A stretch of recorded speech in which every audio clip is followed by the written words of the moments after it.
Hello दोस्तों, स्वागत है आपका हमारे चैनल अभी इन्फोटेक में। तो आज मैं आपको देखो पूरी डिटेल्स बताने वाला हूँ, थोड़ी बेसिक बातें बताने वाला हूँ। जो वीवीयू विनोबा भावे यूनिवर्सिटी ने जो जेनरिक पेपर का एग्ज़ाम का ये निकाला है नोटिस कि ये एग्ज़ाम कौन देंगे, क्या देना कंपलसरी है या नहीं, या फिर जैसे बहुत और फिर जो दिक्कतें आ रही हैं स्टूडेंट्स को रजिस्ट्रेशन करने में, जैसे उनका इनवैलिड रोल नंबर या इनवैलिड रजिस्ट्रेशन नंबर बता रहा है, या फिर लॉगिन करने के बाद भी अगर कोई इशू आ रहा है जैसे कि इनकरेक्ट कोर्स डिटेल्स, सब अगर वो सब आ रहा है तो वो सब मैं आपको वो सारी डिटेल्स बताने वाला हूँ कि किस किस कारणों से वो दिक्कत आती है। और फिर भी अगर इन बातों से भी अगर दिक्कत इन बातों से भी आपके प्रॉब्लम सॉल्व नहीं हो तो फिर उसका एक और जो लास्ट सॉल्यूशन है आपको क्या करना है मैं वो भी आपको बताता हूँ, ठीक है। तो चलो मैं वीडियो शुरू कर लेता हूँ। जैसे कि मैंने इससे पहले दो वीडियो बनाया हुआ है, उस पे एक पे मैंने बताया हुआ है कि आप कैसे रजिस्ट्रेशन करोगे एंड कैसे जेनरिक पेपर का फॉर्म भरोगे, ठीक है। जिनका सब कुछ सही है, जैसे कि जिनका कोई इश्यू नहीं है वो आराम से वहाँ से रजिस्ट्रेशन कर पा रहे हैं और ये अपना फॉर्म भर पा रहे हैं जेनरिक पेपर का। लेकिन बहुतों का ऐसा है जिनका रोल नंबर इनवैलिड बता सॉरी रजिस्ट्रेशन नंबर इनवैलिड बता रहा है, या फिर बहुत से सारे स्टूडेंट्स ऐसे हैं जिन्होंने अपनी पढ़ाई मतलब जब उन्होंने पढ़ा है तो वो विनोबा भावे यूनिवर्सिटी से पढ़ा, लेकिन बाद में वो जाके विनोद बिहारी महतो कोयलांचल यूनिवर्सिटी में चेंज हो गया। तो वो लोग अपना फॉर्म कैसे भरेंगे, या उन लोगों का नहीं भरा रहा है, या फिर आपका कोर्स डिटेल इनकरेक्ट आ रहा है। तो देखो पहली दो वीडियो मैंने लास्ट दो वीडियो जो बनाया वो उस पर आपको सॉल्यूशन मिल जाएगा, इनकरेक्ट कोर्स डिटेल्स क्यों आ रहे हैं तो उसका सॉल्यूशन आप उसे देख लेना। और जैसे मैं आपको दिखाता हूँ, एक सेकेंड, जैसे देखो ये वाली वीडियो जो है, ये वाली वीडियो पे आप देख सकते हो इसको। इसे जब देखोगे तो आपको पूरा प्रोसेस पता चल जाएगा कि आप कैसे लॉगिन मतलब अपना कैसे रजिस्ट्रेशन करके लॉगिन करके अपना जेईई का फॉर्म भर लोगे अगर कोई प्रॉब्लम नहीं है तो, ठीक है। और उसके बाद एक सेकेंड, हाँ ये वाली देखो, ये वाली इस वाली वीडियो में मैंने बताया हुआ है कि आपका जो एरर आ रहा है वो एरर कैसे सॉल्व होता है। तो पहले ये तीनों वीडियो आप देख लेना। और अब मैं पहले आपको कुछ बेसिक डिटेल्स बता दूं, पहले जेनरिक पेपर के बारे में क्या है नहीं है, तो फिर अब मैं आगे बढ़ता हूँ, ठीक है। तो देखो पहले विनोबा भावे, एक सेकेंड, विनोबा भावे विश्वविद्यालय हजारीबाग, ठीक है, उन्होंने ये निकाला हुआ है संशोधित परीक्षा संबंधी आवश्यक सूचना। चलिए इसका सूचना पढ़ लेते हैं जल्दी से हम।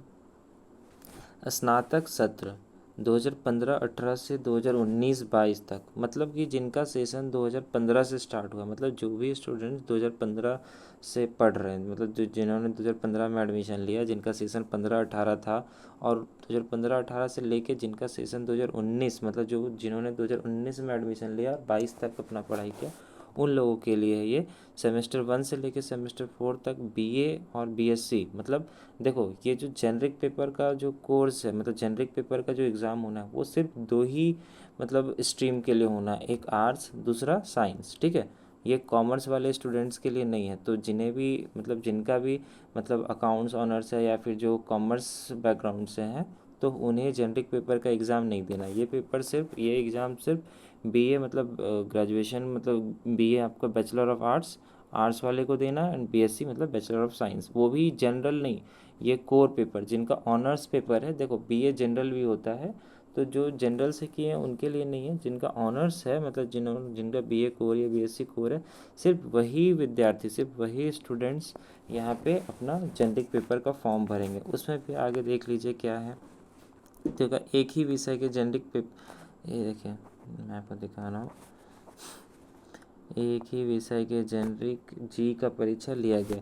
परीक्षा परिषद की बैठक दिनांक 15/5/2023 में लिए गए निर्देशानुसार छात्र हित में सेमेस्टर 1 से लेकर सेमेस्टर 4 तक एक अतिरिक्त जी विषय की परीक्षा आयोजित करने का निर्णय लिया गया। देखो कॉलेज में एक बैठक हुआ आपका, उसमें मतलब सेकेंड जेनरिक पेपर के बारे में डिस्कस हुआ, क्योंकि स्टूडेंट को सेकेंड जेनरिक पेपर की वजह से दिक्कत हो रही थी, मतलब जो बहुत बीएड के स्टूडेंट हैं या फिर पीजीटी टीजीटी ऐसे सब फॉर्म भर रहे हैं, उन्हें डबल जेनरिक पेपर का नीड हो रहा था।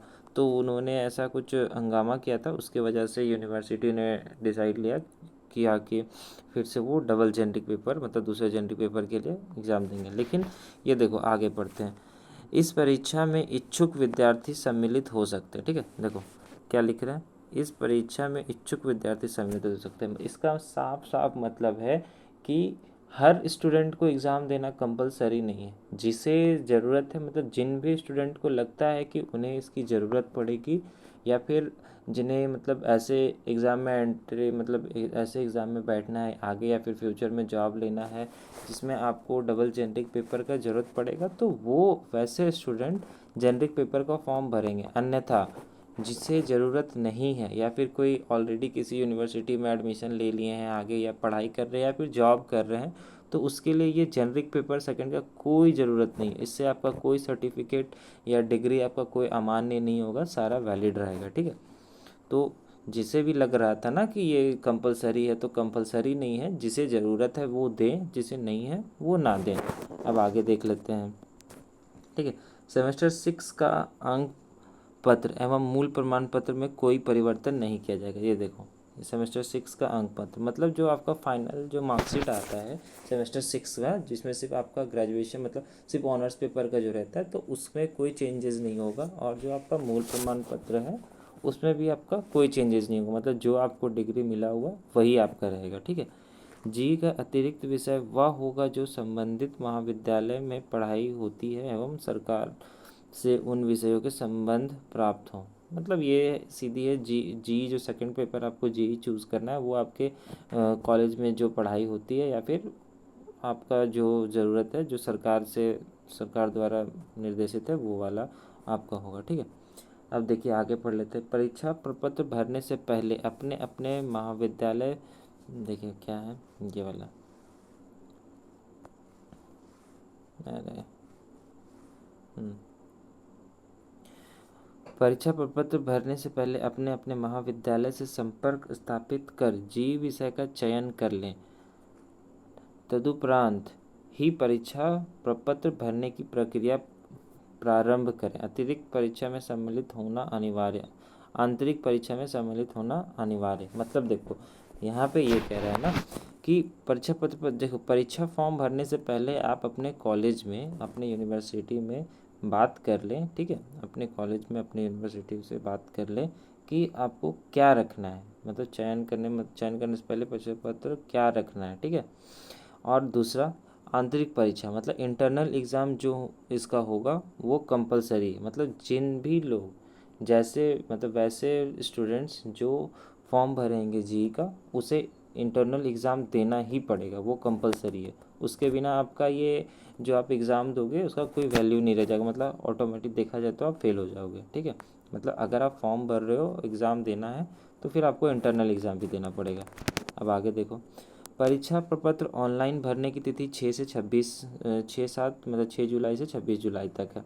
महाविद्यालय द्वारा परीक्षा प्रपत्र स्वीकार करने की तिथि 28, मतलब ये आपकी नहीं है, ये कॉलेज अप्रूव करेगी। जैसे आप फॉर्म भरोगे ना तो आपके पेमेंट में लिखा हुआ रहेगा pending for approval for colleges, तो वो कॉलेज अप्रूव करेगी, तो ये कॉलेज अप्रूवल डेट है। अब देखो, दिनांक 27/7 से 100 रुपया फ़ाइन, मतलब 26 तारीख तक आपको कोई फ़ाइन नहीं लग रहा, लेकिन 26 से जहाँ 27 होगा 27 तारीख से पर डे 100 रुपया फ़ाइन बढ़ते जाएगा। अब देखो, परीक्षा शुल्क 250 रुपये चारों सेमेस्टर के लिए। मतलब देखो आपका जो चारों सेमेस्टर का एग्ज़ाम होना है ना, वो उसमें फॉर्म आपको बार बार नहीं भरना। अभी जब आप जी का पेपर भरोगे तो वहाँ सेमेस्टर 1 करके लिखा हुआ आएगा, लेकिन जैसे मतलब सेमेस्टर 1 का, लेकिन उसी में चारों सेमेस्टर का इंक्लूड होगा। जैसे आप पेमेंट कटवा दोगे तो आपका जो पेमेंट रिसिप्ट निकलेगा उसमें सेमेस्टर 1 to 4 क्लियरली मेंशन रहेगा कि सेमेस्टर 1 to 4 के लिए।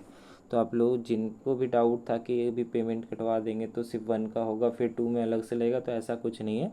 आप एक बार पेमेंट कटवाओगे 250 रुपये का, जिसमें अगर आप डेबिट कार्ड से कटवाते हो तो अप्रॉक्स 255 पॉइंट समथिंग या 256 रुपीज़ के आसपास लगता है।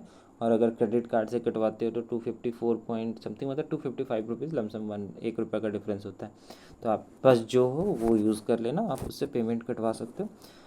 अब आगे देखो, पाठ्यक्रम के निर्देश नियमानुसार जो परीक्षा पत्र भरने योग्य हैं वही परीक्षा पत्र भरेंगे। मतलब अब जो इसके लिए एलिजिबल हैं वही भरेंगे। अब एलिजिबिलिटी क्राइटेरिया क्या है वो देखते हैं, यहाँ पे है या नहीं है। नहीं, यहाँ पे नहीं है, यहाँ पे बस डिटेल्स दिया हुआ है कि कैसे भरना है। यहाँ पे सबसे पहले आपको इस वेबसाइट पे जाना है, इस वाले वेबसाइट पे जाना है, VVU यूनिवर्सिटी VVUUNIV.in पे। यहाँ पे जाने के बाद आपको, अगर आप न्यू यूज़र हो, जैसे कि आपने मतलब इससे पहले कभी आपका ऑनलाइन फॉर्म नहीं हुआ है, मतलब जैसे 2015 वाले सेशन जो है उनका मतलब 3 साल ऑफलाइन फॉर्म भरा था, ऑनलाइन नहीं, तो उन लोगों को पहले रजिस्ट्रेशन करना पड़ेगा। लेकिन जिनका 17 से ऑनलाइन होना स्टार्ट हो गया था, तो 17 या 18 के बाद से जिन्होंने भी एडमिशन लिया है तो उन लोगों का रजिस्ट्रेशन किया होगा, तो वो अपना जाके लॉगिन करके देख सकते हैं। और अगर लॉगिन डिटेल्स नहीं पता है तो वो भी मैं बता दूंगा कैसे, जैसे मैं बता देता हूँ। जैसे देखो, अब यहाँ पे सिंपली यहाँ पे आप VVUUNIV.in लॉगिन करना, क्लिक हियर फॉर एग्जामिनेशन में जाओ, यहाँ फॉरगॉट पे जाओ, यहाँ पे अपना नाम का फर्स्ट 4 डिजिट डालो, फिर यहाँ पे मोबाइल नंबर डालना, जो भी मोबाइल नंबर आपका हो पुराना, याद नहीं हो तो सारा नंबर डाल के ट्राई कर लेना। अगर रजिस्ट्रेशन किया होगा तो आईडी पासवर्ड मिल जाएगा, अदरवाइज़ न्यू रजिस्ट्रेशन जब करोगे तो वहाँ पे भी जैसे आप अपना रजिस्ट्रेशन नंबर डालोगे ना तो आपको शो करेगा ऑलरेडी रजिस्टर्ड, ठीक है। अगर रजिस्ट्रेशन किया हुआ होगा तो आपको शो करेगा ऑलरेडी रजिस्टर्ड है।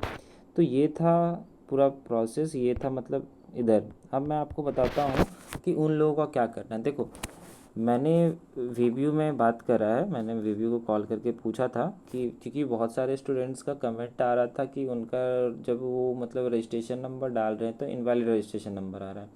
तो मैंने पूछा VVU में कॉल करके, तो उन्होंने कहा कि देखो, जो भी धनबाद और बोकारो के स्टूडेंट्स हैं, मतलब जिन्होंने भी अपना ग्रेजुएशन धनबाद और बोकारो के कॉलेजेस से करा है, उन सभी का फॉर्म BBMKU मतलब UBMKU के वेबसाइट से फॉर्म भराएगा, मतलब कोयलांचल यूनिवर्सिटी से फॉर्म भराएगा। तो अभी उन लोगों का फॉर्म नहीं भरा रहा होगा, अगर आपके कॉलेजेस में नोटिस नहीं आया है तो आ जाएगा। और मैंने किन्हीं का देखा था, शायद कोई बता रहे थे, किसी कॉलेजेस का नोटिस आया था कि उसका 15 से लेके 18 तक का फॉर्म जो है भराना है वो VVU में भराएगा। तो वो पता नहीं उसका क्या होगा, वो मैंने पूछ नहीं पाया। लेकिन जैसे कि विनोबा भावे यूनिवर्सिटी में मैंने कॉल करा तो उन्होंने बताया कि नहीं, सारे मतलब सारा कॉलेजेस जो भी धनबाद और बोकारो के सारे कॉलेजेस है वो BBMKU के अंदर आ गया है, ठीक है। और उन सभी का फॉर्म उसी के अंदर भराना है, ये VVU में नहीं भराएगा। तो फिर भी अगर अब किसी स्टूडेंट्स को डाउट है क्या करें, भराएगा नहीं भराएगा, तो आप एक बारी देख लेना। अभी BBMKU का ऑफिशियल नोटिस नहीं आया है कि उनका जेनरिक पेपर का वो क्या करेंगे। लेकिन अगर आपको लग रहा है कि इधर टाइम निकल जाएगा तो आप एक बारी आप खुद से श्योर होने के लिए VVU के देखो, आप यहाँ पे इसका नंबर दिया हुआ है, आप इस पर कॉल करके पूछ सकते हो, ठीक है, कि आपका क्यों नहीं, मतलब अगर जो इशू आ रहा है। देखो, ये जो नंबर है, एक सेकेंड,